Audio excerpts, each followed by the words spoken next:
Il est des soirs où le silence semble écouter lui-même, où chaque pas, chaque souffle, chaque battement de cœur cache un secret. Ce soir, quelque part entre la mer et la mémoire, une vérité s'apprête à sortir de l'ombre, sous le regard d'un homme dont les petites cellules grises ne laissent rien au hasard. Avant de commencer, dis-moi en commentaire, d'où écoutes-tu cette histoire et quelle heure est-il chez toi? Prêt? Entrons dans l'histoire. C'est moi, Hastings, qui avait convaincu mon vieil ami Hercule Poirot de quitter un instant Londres pour quelques jours de repos en France. Le port de Honfleur, avec ses ruelles pavées et ses maisons aux toits d'ardoise, paraissait tout droit, sorti d'un tableau impressionniste. L'air y était empreint d'une douceur salée, et la mer, tranquille comme une nappe d'étain, reflétait le ciel pâle du soir. Nous logions à la Villa des Mimosas, demeure blanche et discrète, perchée sur une légère hauteur, entourée de cyprès et de massifs de fleurs jaunes qui embaumaient le vent marin.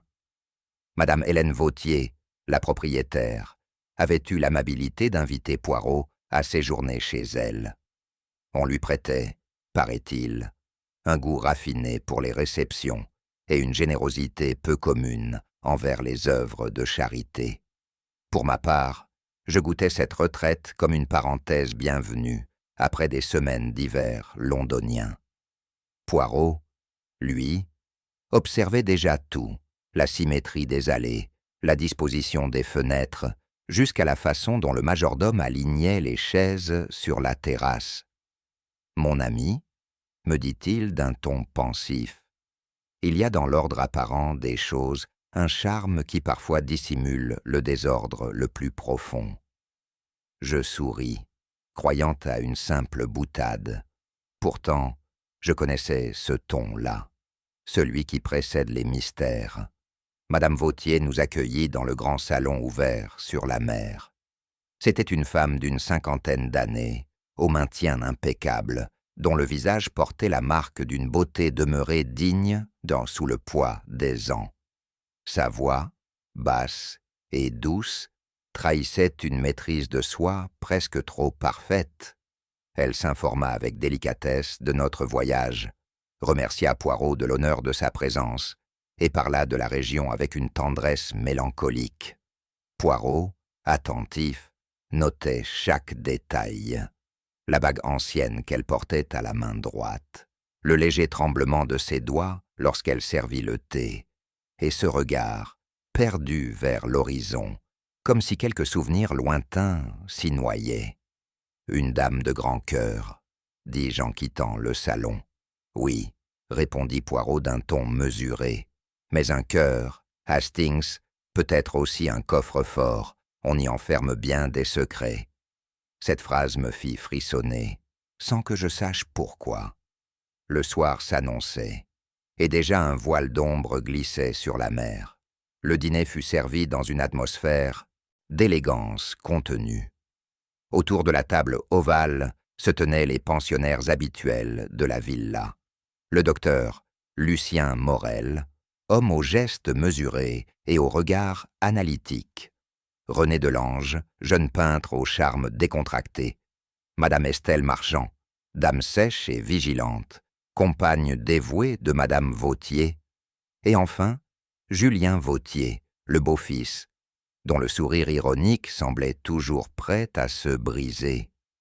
La conversation glissait poliment de la politique aux expositions d'art, puis aux récits mondains de Paris. Pourtant, un fil invisible tendait la scène. Chaque parole, si banale fût-elle, semblait peser davantage qu'elle ne le devrait. René, par instant, adressait à la maîtresse de maison des regards trop ardents pour être innocents.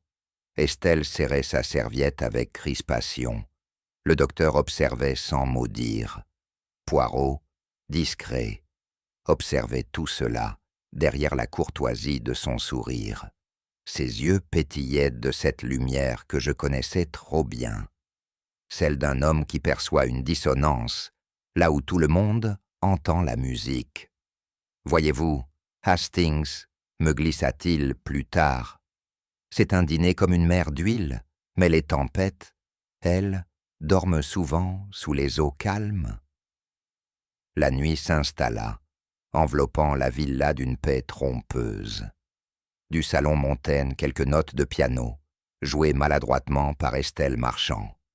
Un air ancien, que Poirot écouta avec une attention étrange. « Cette musique, murmura-t-il, elle parle de regret. Vous entendez, Hastings? Le passé s'y glisse entre les touches. » Je haussai les épaules, un peu amusé, mais il ne souriait pas. Depuis le dîner, il paraissait absorbé, presque mélancolique. À plusieurs reprises, il s'était approché des portraits accrochés dans le couloir, celui d'un homme sévère, moustachu, en uniforme civil. « Monsieur Vautier, le défunt mari », expliqua la gouvernante. Poirot hocha la tête. Un visage d'autorité, mais derrière l'autorité, parfois, Hastings, il y a la peur. Cette réflexion resta en suspens. Dans l'air planait quelque chose de lourd et d'indéfinissable, une nostalgie douloureuse qui semblait imprégner les murs. Je compris alors que, pour Poirot, le mystère avait déjà commencé. Un mystère fait non de fait, mais d'âme. Vers 10 heures, nous sortîmes prendre l'air dans le jardin. La brume s'élevait du port, douce et argentée, mêlée d'un parfum de mimosa et d'herbes humides. La villa, derrière nous, paraissait endormie. C'est alors que Poirot s'arrêta net. Sur une branche de laurier, agitée par la brise, pendait un mouchoir de soie rouge. La lune en faisait luire la teinte profonde, presque trop vive dans la pâleur de la nuit. Il le prit délicatement entre ses doigts. « Voyez donc, Hastings, une étoffe précieuse et marquée d'une lettre R. Probablement celui du jeune peintre, hasardai-je. Peut-être. Mais pourquoi ici? Et pourquoi ce rouge si éclatant dans un lieu si paisible? » Il replia soigneusement le tissu et le glissa dans sa poche. Son expression s'était faite songeuse, presque grave. « Je vous en prie, dit-il, gardez pour vous cette trouvaille. Il y a des objets, mon ami, qui arrivent à nous comme des messagers du destin. » Je ris, mais il ne répondit pas. Le vent s'était levé et le bruissement des arbres semblait soudain plus inquiet. Nous regagnâmes la villa. Avant d'entrer, Poirot s'arrêta sur le perron et contempla la mer sombre. La lune se reflétait sur les flots en une traînée argentée, et le mouchoir rouge, qu'il tenait encore dans sa main, paraissait absorber cette lumière comme une flamme sous verre. « Un mouchoir, Hastings, » dit-il lentement, « sert à essuyer les larmes ou à dissimuler le sang. » Il rangea l'objet dans sa poche intérieure et poussa la porte d'un geste mesuré. Je restai un instant immobile derrière lui, frappé par la gravité de son ton. Dans le lointain, la mer battait doucement la jetée, comme un cœur que l'on n'entend pas encore se briser. Le premier soir à la Villa des Mimosas se déroula sous le signe d'une élégance étudiée. Le dîner, annoncé par le tintement discret d'une cloche, rassembla les invités dans la grande salle à manger, dont les boiseries claires exhalaient un parfum de cire et de fleurs. Hastings remarqua aussitôt la curiosité polie que suscitait la présence de Poirot. Chacun cherchait à observer ce petit homme aux moustaches impeccables, tout en feignant la plus naturelle indifférence. Madame Vautier, dans une robe de soie gris-perle, ouvrait la conversation avec la grâce tranquille d'une hôtesse rompue à l'art social. Les convives, charmants en apparence, s'efforçaient de garder le ton léger. Pourtant, sous les politesses, Poirot perçut un autre courant, celui d'une vigilance subtile, d'une tension retenue. À plusieurs reprises, Il intercepta des regards croisés, des silences calculés, de légères crispations de voix. Il se pencha vers moi avec un sourire à peine perceptible. « Voyez-vous, Hastings, murmura-t-il, la société c'est comme une danse bien réglée. Mais parfois, un pas de travers suffit à révéler les cœurs. Et en vérité, quelque chose dans cette harmonie trop parfaite trahissait déjà un désordre sous-jacent. Madame Vautier dominait la table d'un charme serein. Elle écoutait chacun avec cette attention douce qui donne à toute parole un poids inattendu. Ses yeux gris, d'une clarté inhabituelle, semblaient pourtant regarder au-delà de ses invités, vers un lieu intérieur où la mémoire, peut-être, restait éveillée. Elle parlait peu d'elle-même. Hastings apprit par Estelle Marchand qu'elle s'était consacrée aux œuvres de bienfaisance depuis la mort tragique de son mari, survenue 6 ans plus tôt. Cette vie, exemplaire, avait fait d'elle une figure respectée dans tout Honfleur. Mais Poirot, lui, voyait autre chose. Une discipline, presque une pénitence, dissimulée derrière le vernis de bonté. « Elle se surveille, mon ami, » murmura-t-il. « Chaque sourire est mesuré, chaque mot calculé. Ce n'est pas la sérénité, c'est la crainte. » Je ne pus qu'admirer son intuition. En regardant Madame Vautier, je sentis moi aussi ce contraste troublant, la lumière d'une femme qui apaise les autres, et l'ombre de celle qui ne s'apaise jamais elle-même. Le docteur Morel, assis à la droite de la maîtresse de maison, parlait avec calme et précision. Sa voix, sans chaleur ni dureté, semblait toujours peser ses mots. Il évoquait la santé, la science, la nécessité de raison gardée. Et cependant, dans ses regards furtifs vers Madame Vautier, on devinait une vigilance presque protectrice. Poirot l'écoutait avec une attention amusée. Voilà, Hastings, un homme qui se cache derrière la logique comme d'autres derrière la foi. Il prétend soigner les corps, mais il souffre d'un autre mal, celui du silence. En effet, il y avait chez le docteur Morel une retenue douloureuse, celle d'un homme habitué à taire ce qu'il ressent. Lorsque Madame Vautier laissa tomber son couteau, il fut le premier à se lever, rapide, inquiet, presque tendre, et aussitôt gêné par son propre élan. Je notais ce détail. Poirot, lui, le grava dans sa mémoire.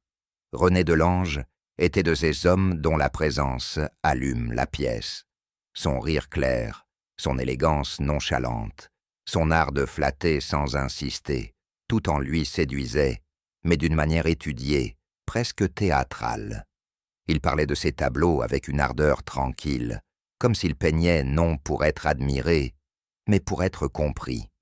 Pourtant, plus la conversation avançait, plus Poirot observait ses regards prolongés vers Madame Vautier. Il ne s'agissait plus de simple admiration. C'était une dévotion qui frôlait l'appropriation. Les autres convives le sentaient aussi. Estelle Marchand détourna les yeux, pâle. Julien Vautier, lui, eut un sourire ironique. « Un artiste, Hastings, » souffla Poirot. « C'est un homme qui confond souvent la beauté avec la possession. Ce jeune homme aime trop son œuvre et s'amuse. » Je lui demandai s'il parlait de peinture ou de Madame Vautier. Il répondit simplement. Les deux sont parfois la même chose. Dans le silence qui suivit, la flamme des chandeliers sembla vaciller, comme si l'air lui-même hésitait entre la lumière et l'ombre. Assise un peu en retrait, Estelle Marchand paraissait observer le monde à travers un prisme moral. Ses lèvres minces et ses yeux clairs exprimaient une vigilance qui confinait au jugement.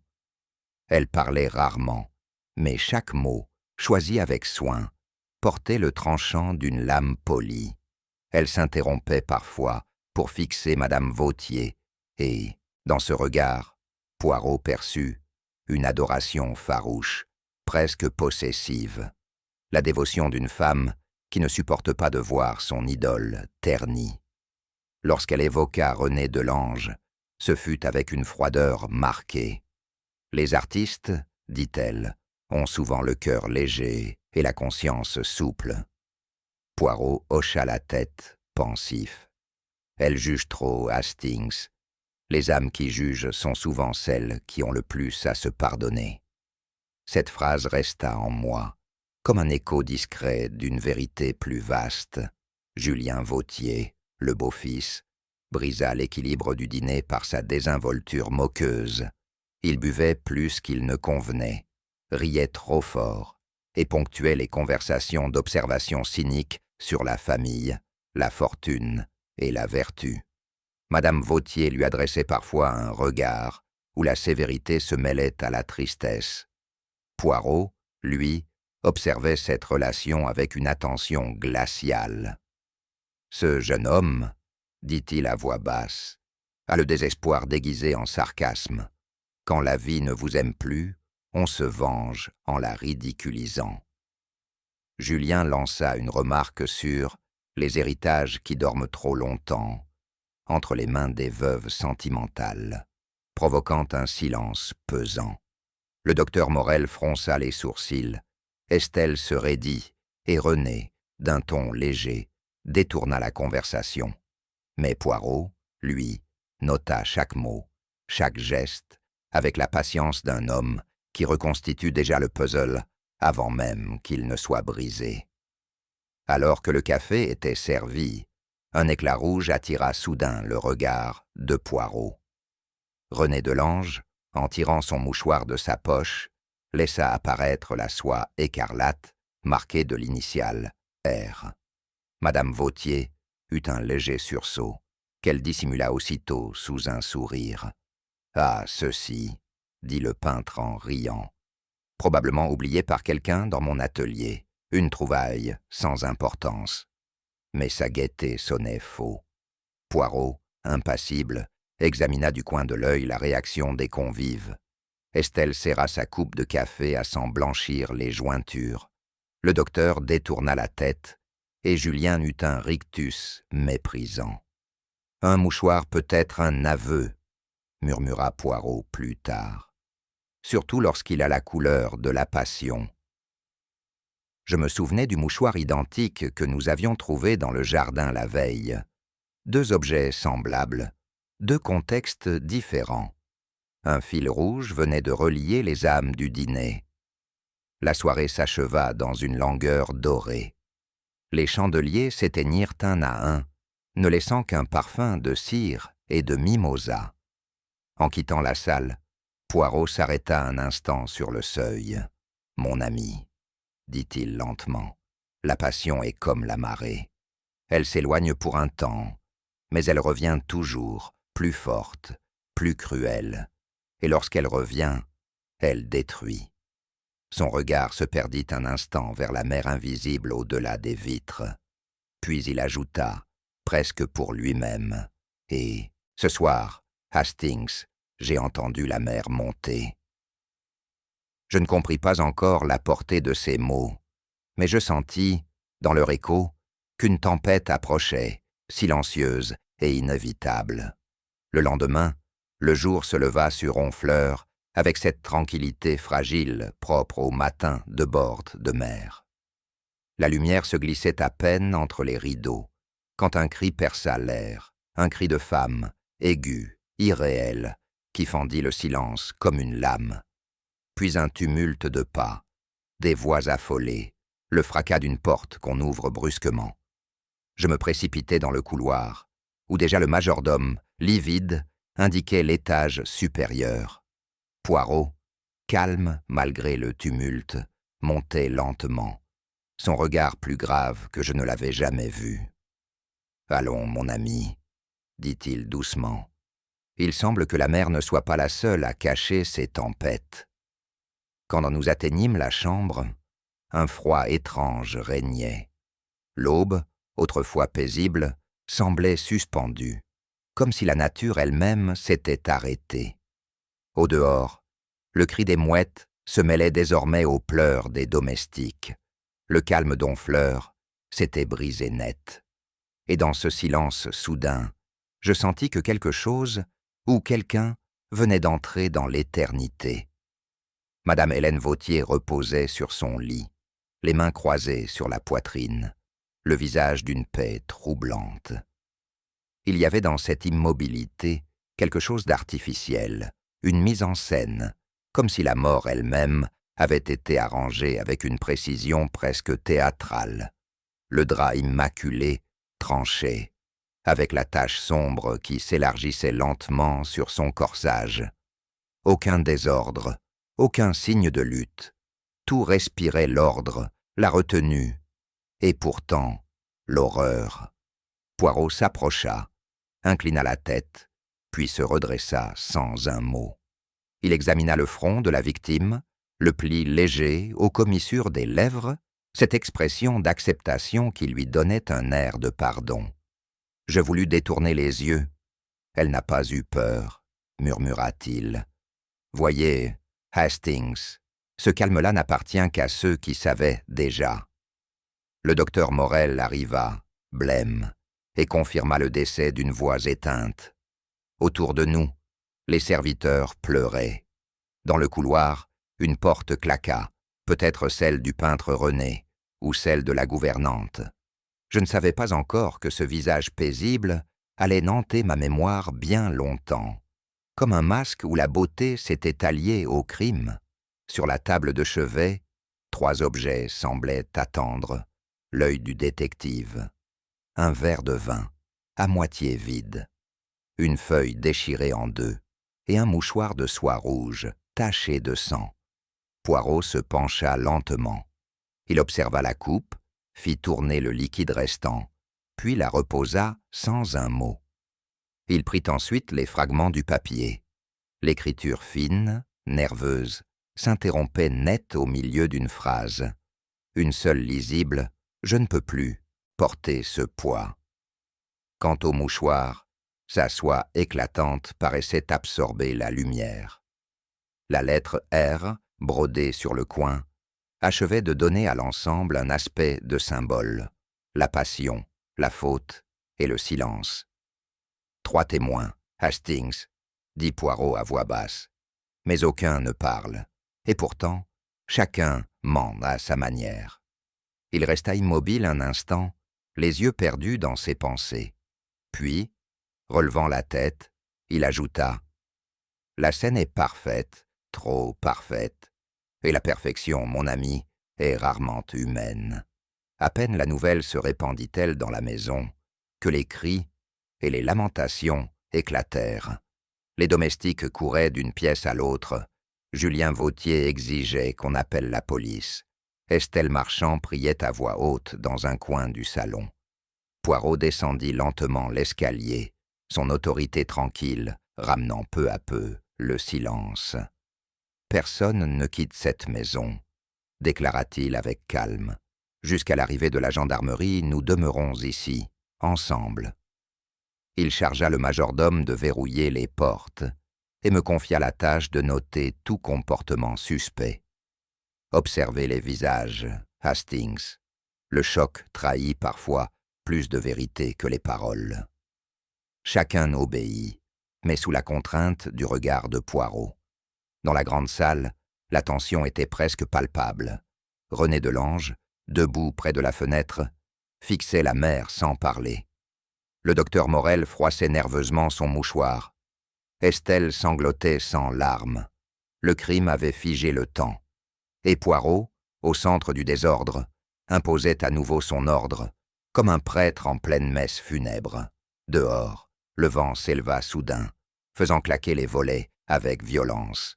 La pluie commença à tomber en longues rafales, et le port disparut derrière un rideau de brume.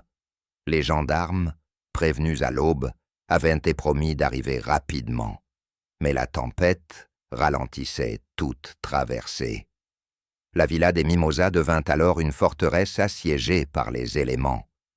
Les couloirs résonnèrent de murmures et de pas feutrés. Chacun semblait à la fois prisonnier et complice. Poirot, imperturbable, observait la pluie frapper les vitres. « C'est bien, Hastings, dit-il doucement. Quand le monde extérieur se tait, les cœurs eux, finissent par parler. Nous avons tout le temps qu'il faut. Et en effet, ce huis clos imposé promettait de dévoiler plus d'une vérité. Poirot entreprit d'interroger brièvement chacun des occupants. Ce ne fut pas un interrogatoire officiel, mais une observation silencieuse.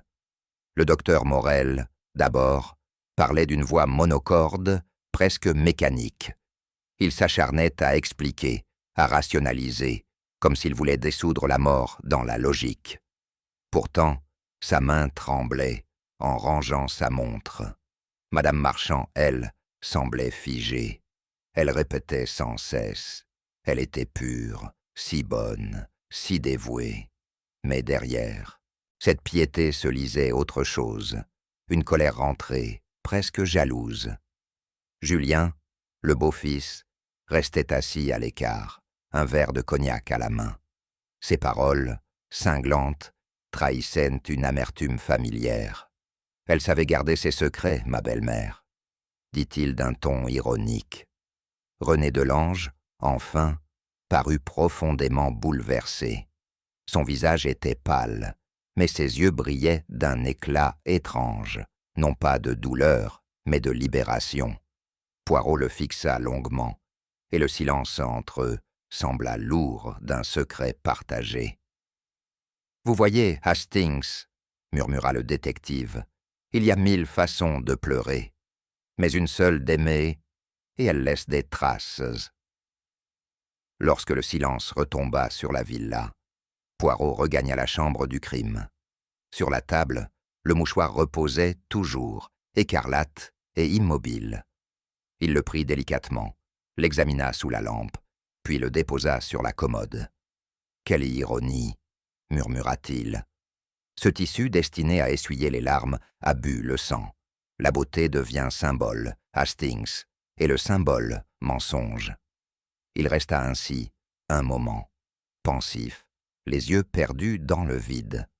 Au dehors, la mer grondait comme une bête blessée. « Elle est morte, entourée d'objets qui parlèrent d'amour, » dit-il enfin. « Mais ce n'est pas l'amour, mon ami, qui tue. C'est la fierté, déguisée en passion. » Ses doigts effleurèrent une dernière fois la soie rouge. La vérité, Hastings, est rarement belle, mais elle est toujours nécessaire. Et la tempête, au loin, sembla lui donner raison. La matinée s'étira dans un silence pesant, troublé seulement par le bruit lointain de la mer. Après la fièvre et la panique, Poirot ramena peu à peu l'ordre dans la villa.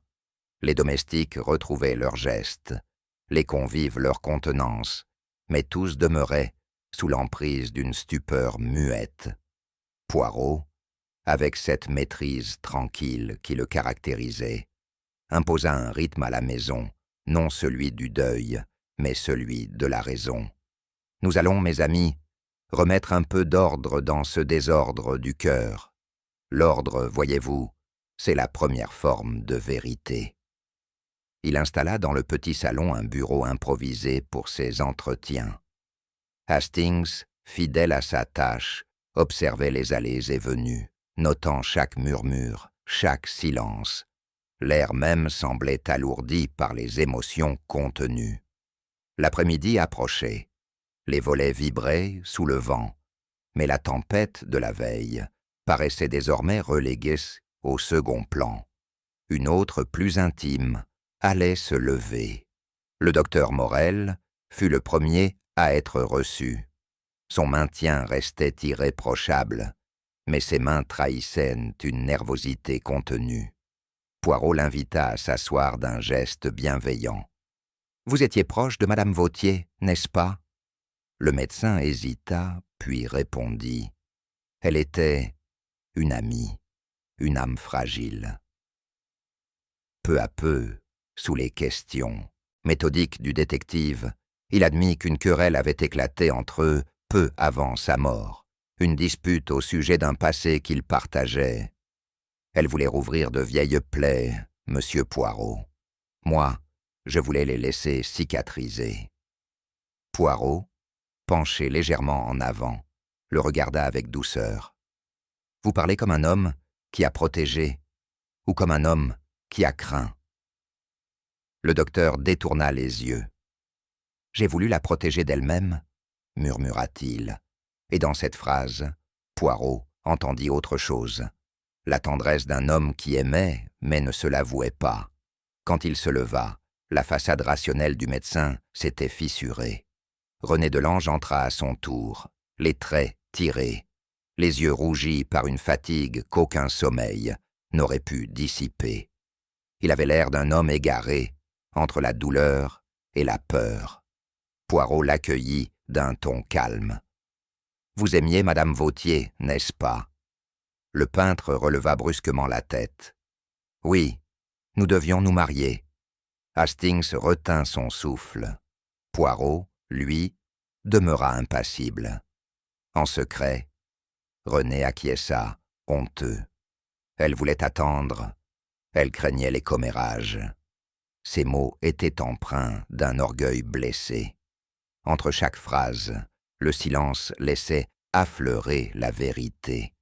René ne pleurait pas seulement une femme, mais aussi l'image qu'il avait façonnée d'elle. « L'amour, monsieur Delange, » dit Poirot avec gravité. « Est-il encore amour lorsqu'il devient un moyen de possession ?» Le jeune homme pâlit. « Je l'aimais pour ce qu'elle était » s'écria-t-il. Poirot le fixa longuement. « Non, mon ami. Vous l'aimiez pour ce que vous croyiez voir en elle. C'est différent. » Quand René sortit, il titubait presque. Derrière lui, Poirot murmura pour lui-même. « L'art imite la vie, mais chez certains, c'est la vie qui devient tableau. » Julien Vautier entra avec une désinvolture apparente, mais ses yeux fatigués et la pâleur de son teint révélèrent la tension qu'il s'efforçait de cacher. Il alluma une cigarette avant de parler. « Vous m'interrogez, monsieur Poirot, mais je n'ai rien à cacher. Ma belle-mère était une femme remarquable, mais elle ne me faisait pas confiance. » Poirot l'écoutait en silence. « J'avais besoin d'argent. Beaucoup d'argent. Je n'en fais pas mystère. Mais je ne suis pas un criminel. J'ai simplement eu le malheur d'être son héritier. » Le ton oscillait entre cynisme et confession. Derrière le détachement, Poirot perçut la honte d'un homme acculé. « Vous aviez donc tout à gagner à sa mort ?» demanda-t-il doucement. Julien eut un rire amer. « Et tout à perdre aussi. La culpabilité, monsieur Poirot, coûte plus cher que la dette. » Poirot nota la phrase. Sous le masque du sarcasme, il venait d'entendre une vérité nue. Julien était un homme en ruine, non seulement financière, mais morale. Madame Estelle Marchand se présenta enfin, la mine austère, les lèvres serrées, comme pour retenir un secret.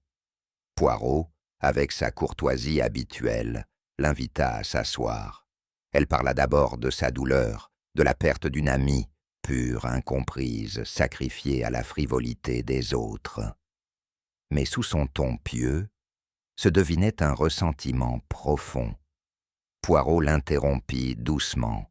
« Vous n'aimiez pas monsieur Delange, n'est-ce pas ?»« Cet homme, dit-elle d'une voix glaciale, a profané la bonté de madame Vautier.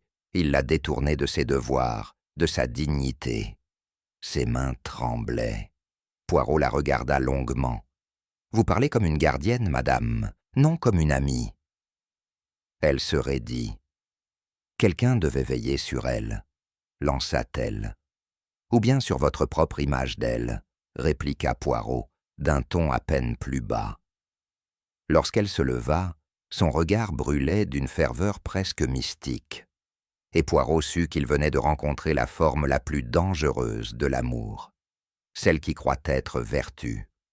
Lorsque la dernière porte se referma, Poirot demeura seul. Devant lui, les visages défilaient dans sa mémoire. Le médecin protecteur, l'amant possessif, le fils cynique, la dévote jalouse. 4 amours différents, 4 miroirs d'un même poison. Il se leva, croisa les mains derrière le dos. « Hastings, dit-il pensivement, Il est fascinant de voir combien l'amour prend de visages. Chez les uns, il se fait tendresse, chez d'autres, il devient orgueil, devoir ou avidité. Et pourtant, toujours, il réclame la même chose, la possession.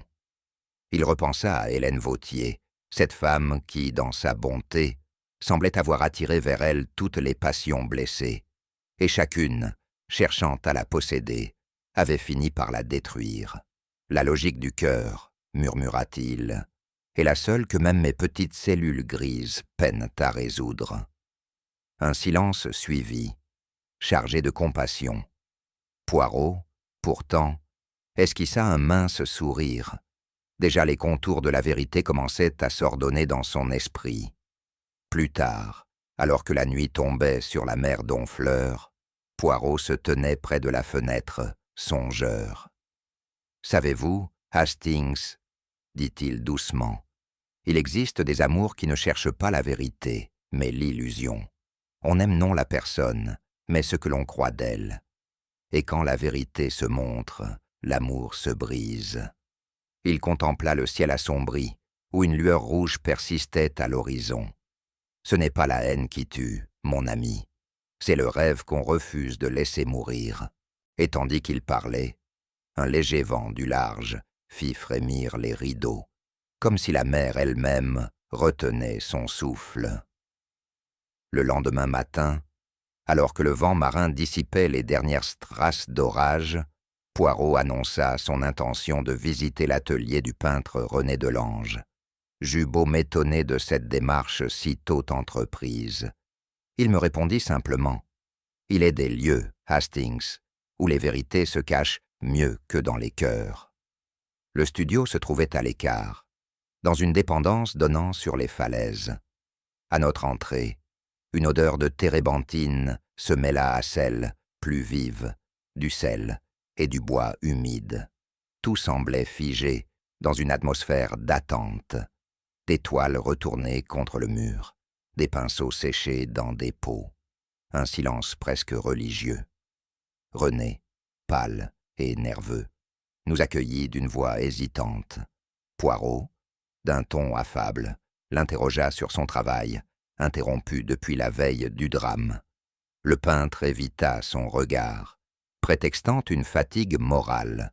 Mais déjà, les petits yeux du détective scrutaient chaque recoin de la pièce avec cette attention minutieuse qui trahit la pensée en mouvement.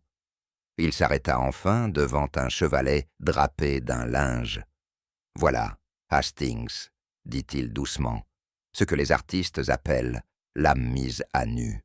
Voyons si celle-ci parle encore. » Sous le voile qu'il retira lentement, apparut le portrait inachevé de Madame Hélène Vautier.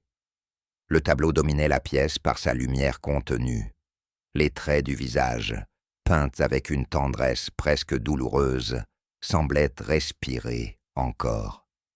Ses yeux, d'un gris doux et pénétrant, semblaient nous suivre, emplis d'une mélancolie calme, celle d'une femme qui portait trop de souvenirs pour un seul cœur.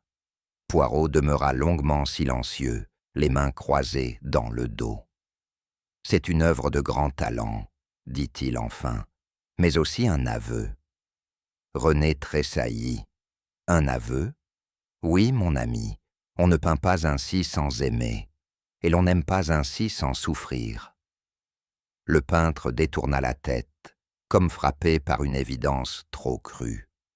Je crus voir dans son attitude moins la honte que la douleur d'un secret mal gardé. Poirot, approchant du chevalet, observa les coups de pinceau, certains d'une délicatesse infinie, d'autres nerveux, presque rageurs. « Voyez, Hastings, murmura-t-il, l'ordre et le désordre, voilà deux états du cœur humain, fixés sur une même toile. » Le silence qui suivit semblait peser sur la pièce comme une confession muette. Alors que René s'éloignait pour ouvrir la fenêtre, Poirot s'accroupit soudain devant le cadre. Son doigt effleura un recoin du tableau, là où la lumière faisait briller un éclat d'inhabituel. « Tiens donc, murmura-t-il, Sur la bordure inférieure, une minuscule trace rouge s'était incrustée dans la peinture sèche. Pas de pigment, non, une matière différente, plus vive, plus organique. Il sortit de sa poche le mouchoir trouvé dans la chambre de la défunte. Il le déplia avec soin et le plaça à la lumière.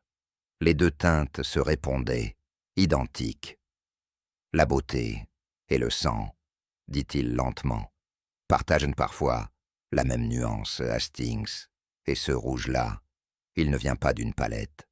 René, revenu sur ses pas, blêmi. Une maladresse, sans doute. La couleur a pu tacher. Poirot le regarda longuement. Non, mon cher, ce genre de tache ne vient pas d'un hasard. Elle vient d'une émotion. Poirot, insatisfait, fit retirer le tableau du chevalet. Derrière la toile, un léger pli attira son attention.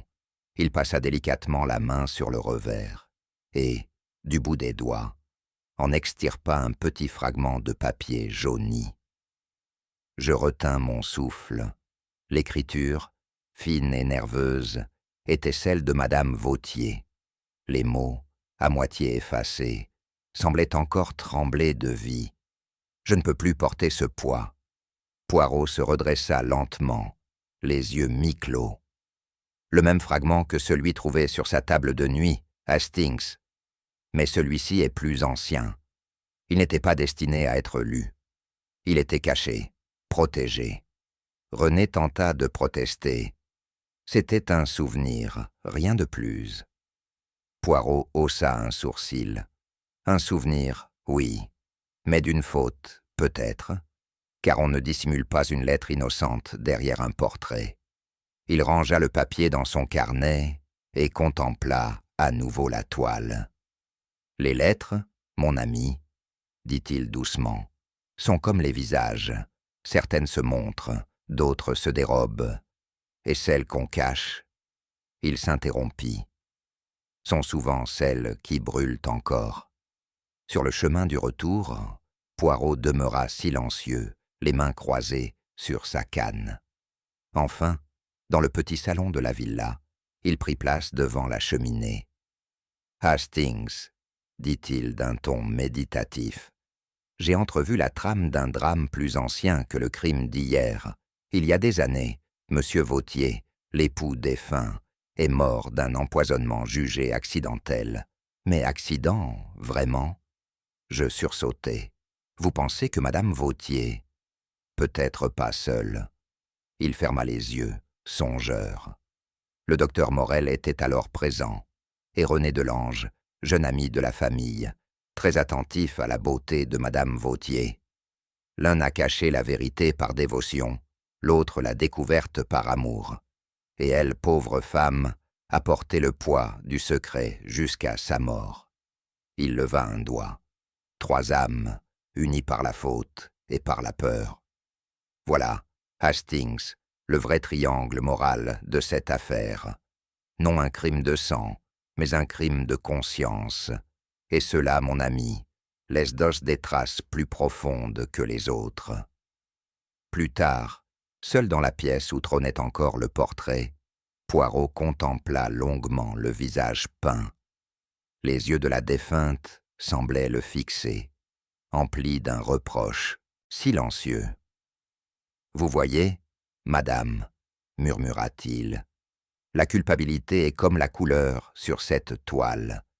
Elle s'atténue, mais ne disparaît jamais. » Il effleura le cadre du bout des doigts.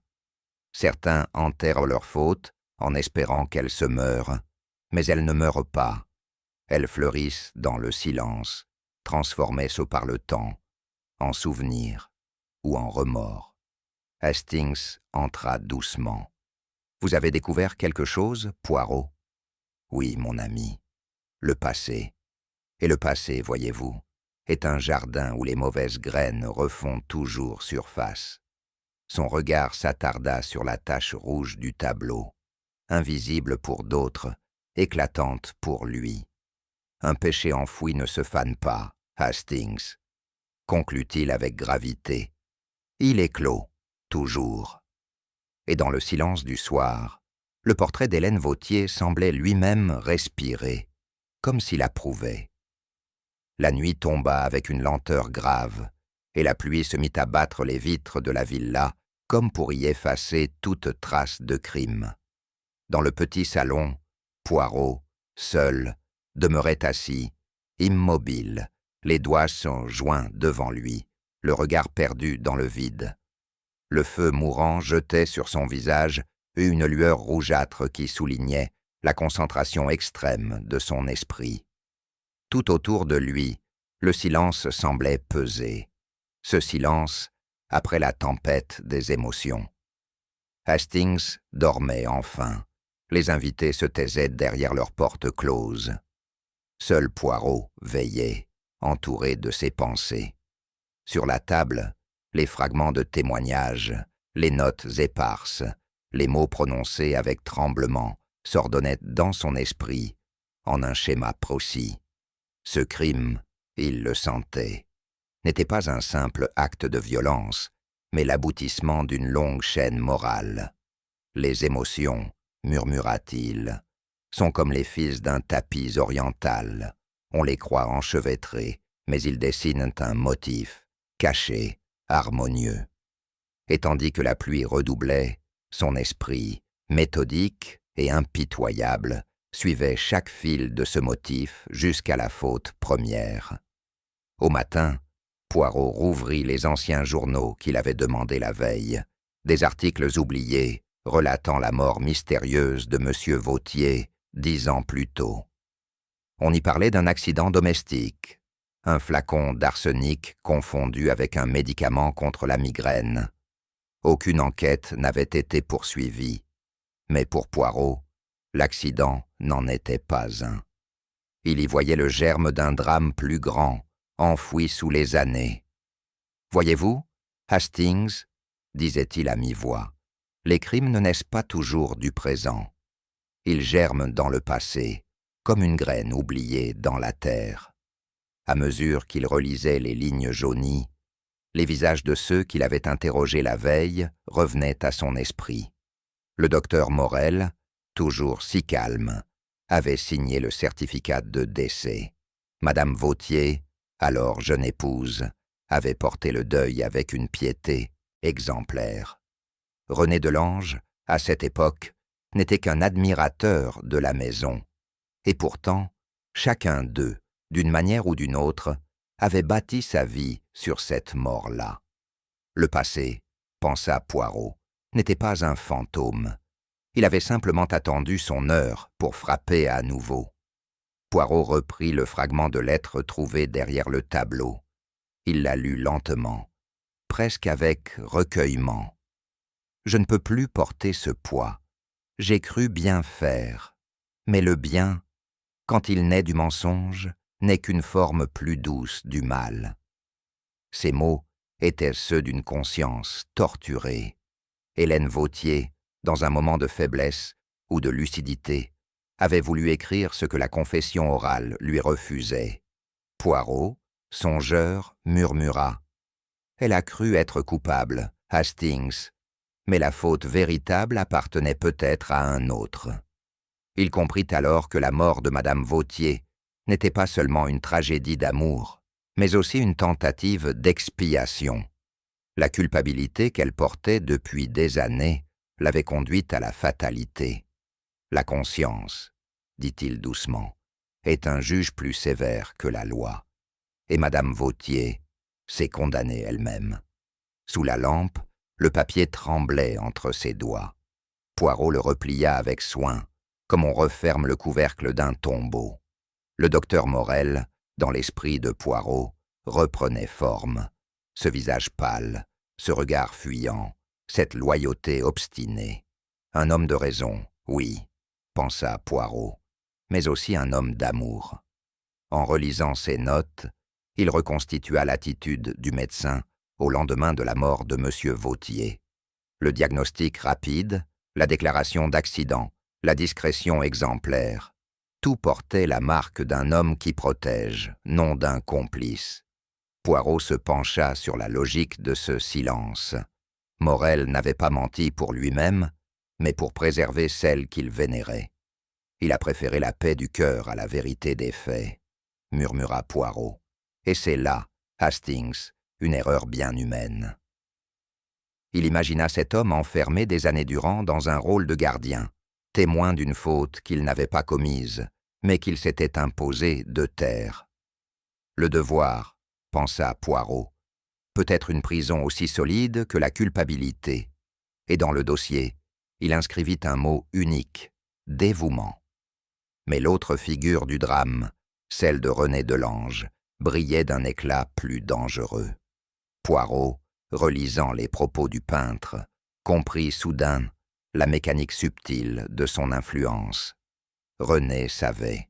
Peut-être l'avait-il deviné en observant Hélène peindre ses remords dans chacun de ses gestes, ou peut-être avait-il lu une ligne de trop dans une lettre oubliée. Quoi qu'il en soit, il avait trouvé là le moyen d'approfondir son emprise. Poirot réfléchit. L'amour, Hastings, devient parfois un commerce. Lui, il a acheté l'âme d'une femme avec le secret de sa faute. Sous prétexte de la consoler, René s'était insinué dans la fragilité d'Hélène, mêlant sa passion à sa culpabilité. Chaque mot tendre était devenu une chaîne, chaque geste une dette morale. Il ne voulait pas sa liberté, pensa Poirot. Il voulait sa dépendance, et quand elle en a voulu se libérer par la vérité, il a préféré la mort à la perte. Cette pensée, froide et mathématique, s'imposa à lui avec la certitude du soleil levant. L'artiste avait tué, non par cruauté, mais par un amour malade, celui qui confond la possession avec la dévotion. Restait une pièce manquante. Poirot la découvrit dans les propos imprudents de Julien, le beau-fils désabusé. Entre deux vers, la veille, il avait laissé échapper une phrase. Ils se disputaient très tard. Je les ai entendus. Mais je croyais qu'ils réglaient leurs amours, pas leurs crimes. Tout s'éclairait. Julien, témoin involontaire, avait surpris la dernière scène, les mots d'Hélène cherchant la vérité, la colère désespérée de René. Poirot soupira. Voilà donc, Hastings, l'oreille du destin. Toujours, il y a un témoin qui ne comprend pas ce qu'il voit ou ce qu'il entend. Ce détail achevait l'édifice. Le passé, le remords, la passion, la peur. Tout formait désormais un ensemble cohérent, un dessin achevé. Poirot ferma les yeux un instant. Dans le silence du salon, il voyait les visages se recomposer dans l'ordre précis du drame. Il ne distinguait plus le bien du mal, seulement les nuances de l'âme humaine. « Ce n'est pas un meurtre, Hastings », murmura-t-il pour lui-même. « C'est une tragédie, un drame d'amour et d'aveuglement. » Chaque personnage lui apparaissait comme une couleur sur une palette, le gris de la peur, le rouge du désir, le blanc de la faute voulue pure. Et dans ce mélange naissait la teinte unique d'une vérité morale. Il comprit alors que la justice, dans cette affaire, ne se mesurerait pas en châtiment, mais en compréhension. Lorsque l'aube perça enfin, la pluie avait cessé. Poirot se leva, apaisa le pli de son veston, et dit simplement « Il est temps, Hastings, nous allons offrir à chacun une tasse de thé, et à la vérité son heure. » Son regard se perdit vers la mer invisible derrière les vitres embuées. « Demain, mon ami, nous servirons la vérité comme on sert le poison, lentement, avec douceur, mais sans remède. » Et il quitta la pièce, la démarche légère, l'esprit en paix. Le puzzle était complet, restait seulement à dévoiler le dessin. L'après-midi s'annonçait calme, presque solennel. La tempête de la veille avait laissé dans l'air une odeur de sel et de cendre, et la villa des Mimosas semblait retenir son souffle. Poirot, impeccable dans son complet sombre, fit prévenir chacun des invités. Il souhaitait les voir dans le grand salon.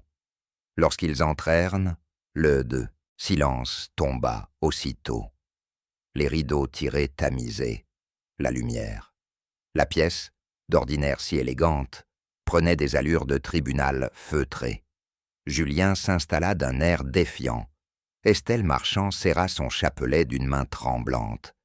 Et le docteur Morel, grave, prit place à côté de la cheminée. René Delange, lui, resta debout, les yeux rivés au sol. Poirot avança lentement, sa voix douce mais ferme. « Mes amis, il ne s'agit pas ici d'accusation, mais de vérité. Et la vérité, voyez-vous, demande parfois le courage de souffrir. » Il plaça sur la table le mouchoir écarlate, soigneusement plié, puis le fragment de lettre jauni et fragile. « Ces deux objets, dit-il, racontent une histoire que nul n'a voulu entendre. Aujourd'hui, il est temps de l'écouter. » L'audience était ouverte, silencieuse, presque religieuse. Un calme étrange précéda la tempête des mots. Poirot demeurait immobile, les mains croisées derrière le dos, tel un chef d'orchestre avant le premier accord. Chacun, à sa place, semblait figé dans l'attente d'une sentence invisible. Le tic-tac régulier de l'horloge rythmait le silence. Poirot leva les yeux. Le regard d'Estelle, brillant d'un zèle presque mystique, celui de Julien, dur, crispé, celui du docteur, baissé comme pour fuir un souvenir, et enfin celui de René, fuyant, nerveux, où s'entremêlaient peur et défi. Poirot prit la parole d'un ton calme, presque apaisant. « Je vous prie, messieurs, dames, de ne point craindre mes mots. Ils ne condamneront personne, ils ne feront que remettre un peu d'ordre dans ce chaos des cœurs. » Un léger frisson parcourut l'assemblée. Hastings, près de la porte, observait la scène comme on assiste à un rituel. Poirot, lui, s'inclina légèrement. Car tout crime, mes amis, naît d'un désordre moral, et c'est ce désordre que nous allons rétablir. Poirot commença alors son récit, précis, implacable dans sa logique, mais teinté d'une gravité presque tendre. Le soir du drame, Madame Vautier avait pris une décision. Elle voulait écrire une lettre, sa confession. Dans cette lettre, elle avouait sa faute passée, l'erreur qui coûta la vie à son mari. Il marqua une pause, observant les visages qui se crispaient. Le docteur Morel savait déjà, et son silence était celui d'un homme qui protège. René Delange, lui, avait découvert la vérité plus tard, et en avait fait le lien invisible de leur relation. Poirot posa doucement la main sur la lettre déchirée. Lorsque Madame Vautier voulut enfin parler, il était trop tard. Ce papier, retrouvé sur sa table, fut le dernier acte d'une âme en quête de rédemption. Puis il désigna le verre de vin. Ce verre, qu'elle but seule, n'était pas empoisonné. C'est le mot, le geste, le regard. Voilà le vrai poison. Enfin, il montra le mouchoir.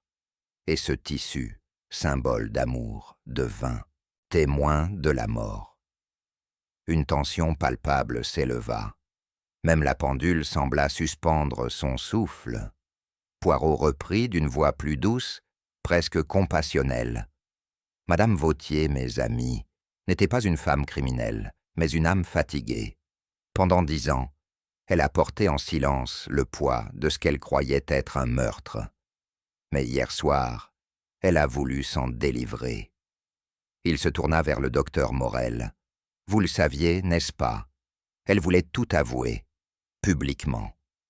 Le médecin inclina lentement la tête. Poirot continua. En choisissant de se confesser, elle cherchait la paix. Ce qu'elle ne savait pas, c'est qu'en rompant ce silence, elle détruirait celui qui l'avait protégée et celui qui l'avait possédée. Son regard se posa sur René. Car en annonçant sa confession, elle rompait aussi le lien que vous aviez tissé entre elle et vous. Ce lien d'ombre fait de dépendance et de remords. René se tendit, blême. Poirot, imperturbable, ajouta. Elle voulait être libre, monsieur Delange. Et c'est cela, plus que la vérité, que vous ne pouviez supporter. Ce soir-là, reprit Poirot, vous l'avez rejointe dans sa chambre. Elle vous a dit qu'elle parlerait, qu'elle enverrait la lettre au procureur. Vous avez supplié, argumenté, puis supplié encore. Elle n'a pas cédé. René serra les poings, les yeux baissés. Vous l'aimiez, n'est-ce pas? Mais votre amour, monsieur Delange, n'était pas celui du cœur, c'était celui de la possession. Vous ne pouviez tolérer qu'elle vous échappe, ni même qu'elle vous voie tel que vous êtes. Poirot fit une pause, le ton à la fois ferme et douloureux. Lorsque la colère vous a pris, elle a tenté de s'enfuir. Dans la lutte, elle est tombée, la blessure s'est ouverte, et le sang, ce symbole éternel de la faute, a coulé. René leva la tête, les lèvres tremblantes. Vous avez voulu la sauver ensuite, non pas elle, mais votre image d'elle. Alors vous avez pris ce mouchoir, le vôtre, et vous avez voulu arrêter le sang, cacher l'horreur. Un silence lourd suivit. Le peintre, livide, respirait à peine. Poirot conclut doucement. Ce n'est pas la haine qui tue, monsieur Delange, c'est l'amour, lorsqu'il ne sait plus se contenir. Poirot prit le mouchoir sur la table, le déplia lentement, comme un prêtre montrerait une relique. Ce tissu, mes amis, raconte à lui seul toute l'histoire. Il fut d'abord un gage de passion, un présent de René à Hélène, un signe d'attachement. Mais dans la nuit du drame, il devint son contraire, un instrument de dissimulation. Il effleura la soie entre ses doigts. Voyez, cette matière délicate, elle ne résiste pas, elle s'imprègne. C'est le symbole parfait de la conscience humaine. René murmura faiblement. « Je voulais juste l'aider. » Poirot le fixa avec bienveillance. « Oui, mais en voulant effacer le sang, vous l'avez sanctifié. Vous avez voulu effacer la faute, et c'est votre geste qui l'a gravé dans le tissu. » Il posa le mouchoir sur la table, soigneusement replié. « Le rouge de cette soie, monsieur Delange, c'est celui de la passion. Mais quand il se mêle à celui du sang, il devient celui du châtiment. » L'assemblée demeura muette. Poirot se tourna vers Hastings. La beauté, mon ami, peut cacher le crime, mais elle finit toujours par le trahir. René se leva brusquement, les traits défaits, la voix étranglée. « Oui, oui, je l'ai tuée, mais ce n'était pas de la colère, c'était de la peur. Elle allait me quitter, m'oublier, et moi, je ne pouvais pas vivre sans elle. » Il chancela, les mains tremblantes, puis ajouta, presque en pleurant. « Elle voulait me pardonner, mais je n'ai pas su la laisser partir. Je voulais la retenir, vivante. » Poirot, sans triomphe, s'approcha et posa une main légère sur son bras. « Mon pauvre ami, vous avez voulu posséder ce que l'on ne possède jamais, une âme, et cela, aucun amour ne le peut. » René s'effondra sur une chaise, incapable de parler davantage. Le docteur Morel détourna le regard. Estelle sanglotait sans bruit. Le silence s'étendit dans la pièce, si lourd qu'on eût cru entendre battre les cœurs. Poirot se redressa, son visage empreint d'une infinie mélancolie. Lorsque tout fut dit, Poirot parla une dernière fois, d'une voix basse et mesurée. « Il n'y a pas de monstres ici, seulement des âmes blessées. L'amour, quand il se mêle à la fierté, devient un poison plus subtil que l'arsenic. » Il se tourna vers Hastings. « Souvenez-vous, mon ami, l'amour véritable ne retient pas, il comprend. Mais celui qui veut posséder finit toujours par détruire. » Puis regardant le mouchoir écarlate, il ajouta, comme pour lui-même, « C'est toujours l'amour, Hastings, l'amour tordu par l'orgueil. » Et le silence retomba, dense, absolu. Un silence où, pour la première fois depuis longtemps, la maison semblait enfin en paix. Le lendemain matin, le calme revint sur la villa des Mimosas, mais ce calme avait le poids du silence après une tempête. René Delange, entouré de 2 gendarmes, quitta la demeure d'un pas hésitant. Ses traits, creusés par la fatigue, ne trahissaient ni défi ni remords, seulement une sorte d'apaisement douloureux. Les autres restaient muets. Estelle Marchand, immobile près de la porte, joignait les mains comme pour prier. Le docteur Morel gardait les yeux baissés. Julien Vautier fumait nerveusement, sans dire un mot. Aucun ne songea à protester. Poirot, debout sur le perron, observait la scène sans triomphe. Il ne voyait pas un criminel, mais un homme victime de sa propre passion, un amour devenu vertige. Hastings, ému, remarqua la gravité paisible de son ami. « Vous n'éprouvez donc aucune satisfaction, Poirot ?» demanda-t-il. « Mon cher Hastings, la justice apaise parfois la raison, mais jamais le cœur. » Et tandis que la voiture s'éloignait sur la route côtière, le petit homme songeait déjà à la fragilité des âmes humaines, que ni la loi, ni la logique ne peuvent entièrement réparer. L'après-midi s'étira dans une étrange torpeur. La villa, naguère si animée, semblait désormais un mausolée.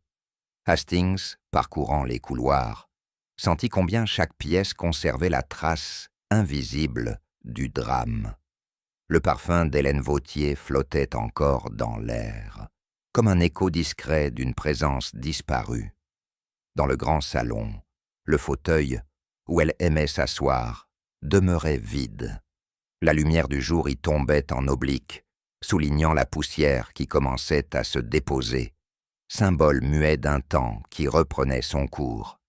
Poirot, assis près de la fenêtre, demeurait pensif. Quelle étrange chose que la mort, Hastings. Elle efface les fautes, mais laisse derrière elle leur empreinte plus tenace que la mémoire. Le soir venu, le majordome referma les volets, et le bruit sec du loquet résonna comme une conclusion. Hastings éprouva un pincement au cœur, cette sensation que l'on a lorsqu'une maison se vide de son âme. « Tout ici semble attendre encore quelque chose », murmura-t-il. Poirot répondit doucement. « Oui, mon ami, la paix. Mais elle ne viendra pas d'un verdict, elle vient du pardon, et celui-là, nul ne peut le forcer. » À la tombée du jour, Poirot proposa une promenade. Honfleur s'étendait dans une lumière douce, les toits humides reflétant le ciel rosé. Les bateaux oscillaient paresseusement dans le port, et les cris lointains des mouettes se mêlaient au murmure de la mer. Ils marchèrent côte à côte, sans hâte. Hastings, d'abord silencieux, finit par dire « Tout de même, Poirot, il est des histoires qui laissent un goût amer. Cette femme voulait seulement la paix, et elle n'a trouvé que la mort. » Poirot hocha la tête, les mains croisées derrière le dos. « La paix, mon ami, ne se trouve pas dans la vérité seule. Elle réside dans la compréhension.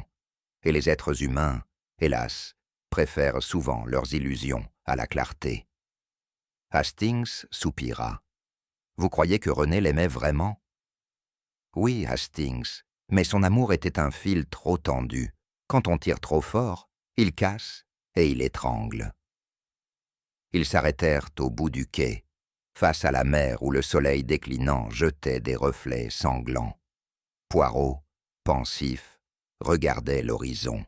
« Voyez, mon ami, le jour meurt comme une confession, lentement, mais sans retour. » Poirot sortit de la poche intérieure de son manteau le mouchoir écarlate, soigneusement lavé. Sa couleur, autrefois éclatante, s'était adoucie en un rouge profond, presque apaisé. Il le contempla longuement. Il fut le témoin d'un crime, Hastings, et pourtant, regardez-le, il est redevenu pur à sa manière. Hastings observa son ami avec curiosité. Poirot, d'un geste mesuré, déplia la soie, puis la laissa se déployer dans le vent. Le tissu se souleva un instant, avant de retomber doucement dans les eaux calmes du port. Ils restèrent silencieux en regardant la soie s'éloigner, portée par le courant. « Vous l'abandonnez à la mer » demanda Hastings.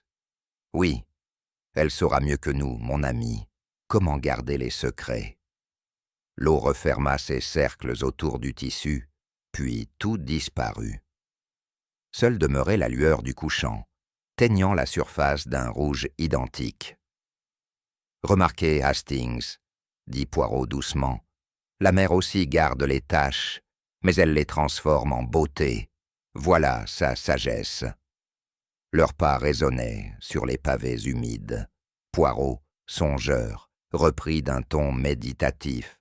« Savez-vous, Hastings, ce qui relie la beauté, le sang et la faute? La même couleur, ce rouge profond, qui attire et qui effraie. Il est le symbole de la vie, mais aussi de tout ce qu'elle corrompt. » Hastings le regarda, intrigué. « Vous croyez donc qu'il existe une forme de rédemption ? » « Pas dans la perfection, mon ami. Elle n'est qu'un mensonge poli. La rédemption réside dans l'acceptation de l'imperfection, la reconnaissance du mal, sans le détruire. Madame Vautier l'avait compris au dernier moment, et c'est peut-être là sa victoire. » Poirot fit une pause, le regard perdu dans les flots qui miroitaient sous les lanternes du port. « L'âme humaine est un tableau, Hastings. Chaque faute y laisse une nuance, mais c'est l'ensemble qui fait l'harmonie. » Un silence s'installa, puis Hastings murmura « Et pour René ?» Poirot répondit doucement « Pour lui aussi, viendra un jour où la douleur deviendra souvenir, et ce jour-là, peut-être, il commencera à comprendre. » Le soleil s'enfonçait lentement derrière la ligne d'horizon. Le ciel, d'un rouge apaisé, semblait se fondre dans l'eau, effaçant la frontière entre le monde et le souvenir. Poirot demeura un instant immobile, les yeux fixés sur la mer. « Voyez, Hastings, » dit-il enfin d'une voix basse, « la mer garde tout ce qu'on lui confie, les corps, les secrets, les regrets. Mais elle ne les détruit pas, elle les transforme. » Il se tourna vers son ami, un sourire mélancolique au coin des lèvres. « La mer, mon ami, comme le cœur humain, cache ses profondeurs. Et certaines tâches, voyez-vous, ne sont pas faites pour être effacées, seulement comprises. » Ils restèrent là, jusqu'à ce que le jour s'éteigne tout à fait. Il arrive que la vérité ne rende pas la paix, mais qu'elle libère ceux qui ont eu le courage de la regarder en face. Et vous, auriez-vous eu la force de dévoiler le secret, ou auriez-vous préféré qu'il reste enfoui sous le silence? Dites-le-moi en commentaire. Et si cette enquête vous a touché, pensez à liker, à vous abonner et à partager cette histoire avec ceux qui aiment les mystères élégants. Car parfois, les cœurs, tout comme les crimes, ne se résolvent qu'à la lueur d'une dernière vérité murmurée,